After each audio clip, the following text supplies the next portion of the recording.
Je m'appelle Nicolas Angelet. Mon nom est Olivier Corten. Je m'appelle Alain Dams. Eugénie Delval. Je m'appelle Zoé Dubois. Je m'appelle François Dubuisson. Je m'appelle Ariane Gémander. Je m'appelle Pierre Klein. Je m'appelle Manu Klimis. Je m'appelle Vaios Koutroulis. Je m'appelle Elodie Kowalski. Isabelle Kunziger. Anne Lagerval. Je m'appelle Luna. Olivier P. Julien Pierret. Je m'appelle Joanne Poirier. Tite Wemals. Anne Weyemberg. Je m'appelle Zongo Arzuma Clément. Je suis doctorant au sein de Mais mon équipe.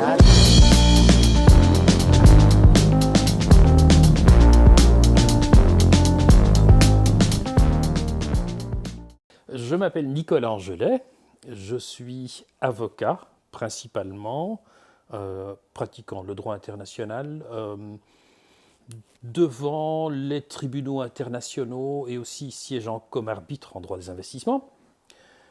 J'ai depuis très longtemps un petit mandat de 20% à l'ULB, ici au Centre de droit international, et depuis quelques mois un plus gros mandat à l'Université de Gand. Bonjour, je m'appelle Joanne Poirier, je suis professeure de droit constitutionnel à l'Université McGill à Montréal. Je m'appelle Zongo Arzuma Clément. Je suis doctorant au Centre de droit international de l'Université libre de Bruxelles. Je m'appelle Elodie Kowalski et je suis assistante à l'Université de Liège et aussi assistante chargée d'exercice à l'ULB. Et je suis collaboratrice parlementaire à la Chambre des représentants. Je pense que ça devait être à la fin des années 80. C'était à Genève, au Palais des Nations. C'était en 90, en 90, et la finale avait lieu à La Haye, au Palais de la Paix. Oui. J'ai participé à l'édition 2022-2023 et ça avait lieu à Montréal, au Canada, à l'université de Sherbrooke qui accueillait, mais c'était un campus situé à Montréal. Donc, j'ai pris part au concours Rousseau en 2022, donc à Brest. Oui, nous avons gagné le concours. Je crois que nous avons aussi gagné le prix du meilleur mémoire. Nous sommes arrivés en deuxième place. On s'est fait battre par l'ULB. L'ULB, évidemment, avec une équipe hors pair et une formation incroyable de master spécialisé. Nous, on était des étudiants de premier cycle en droit avec un cours de 36 heures de droit international. Et donc, on n'était pas du tout à niveau sur le plan, sur le fond, en fait. Non, notre équipe n'a pas gagné, mais on a fait des belles prestations et on était très contents de notre expérience. Mais non, on n'a pas gagné. La réponse est non. Et nous avons été demi-finalistes à l'édition 2022.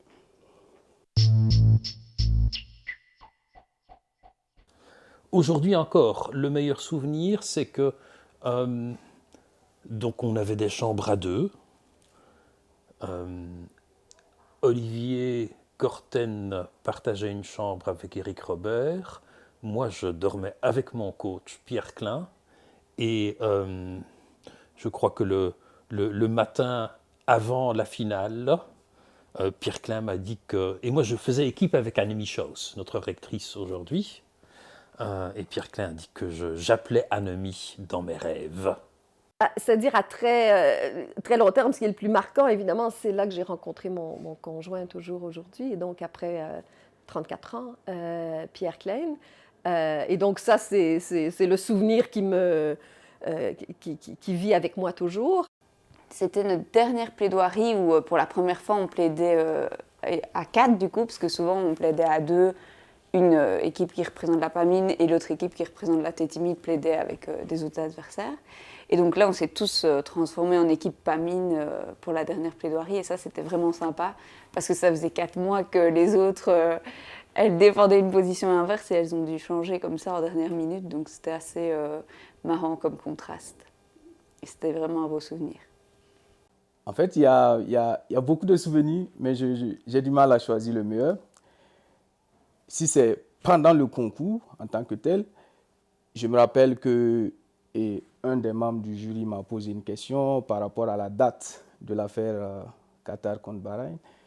Et j'ai prononcé en français belge, j'ai dit 1994, et il m'a dit, vous avez dit quoi? Donc j'ai vite compris qu'il n'a pas compris ce que veut dire 1994 Et je lui ai dit en français, 1994.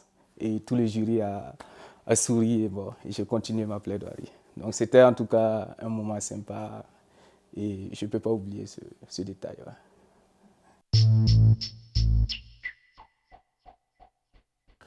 Le goût de la plaidoirie qui m'est resté.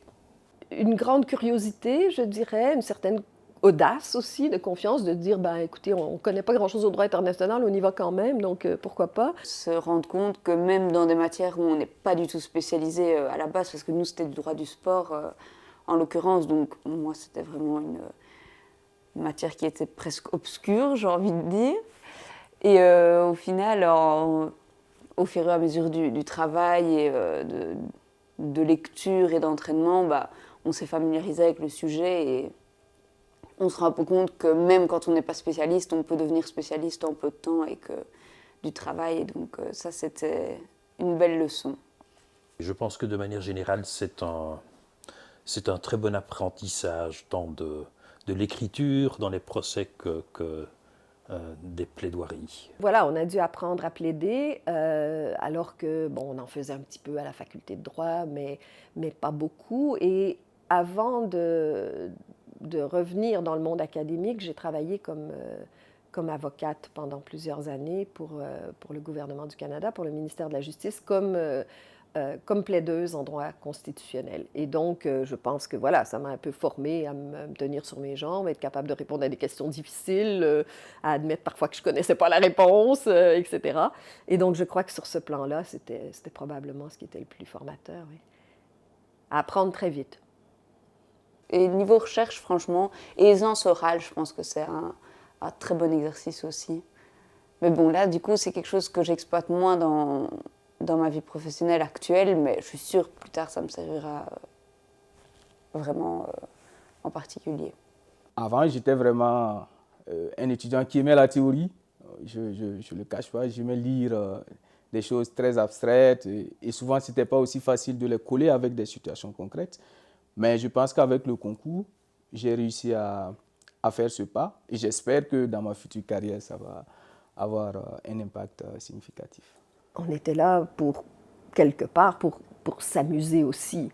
Et je pense que ça m'a marqué beaucoup tout au long de ma carrière, de dire c'est sérieux, mais en même temps, il faut y prendre du plaisir, il faut s'assurer qu'on reste en bonne relation avec tout le monde, en bonne solidarité avec les gens, même lorsqu'on n'est pas toujours du même côté. Et donc ça, je pense que c'était une belle leçon, quoi. Je pense que participer à un concours, c'est aussi participer avec une équipe. Donc, il faut avoir l'esprit d'équipe, il faut savoir manager les humeurs, etc., etc. Et aussi savoir mettre de l'ambiance dans son équipe parce que ça crée une certaine solidarité entre les membres et c'est ça aussi qui peut vous faire avancer dans le concours. J'ai toujours aimé participer au concours de droit international. Et ça c'est, je ne sais pas, mais c'est l'une de mes passions et j'aime plaider.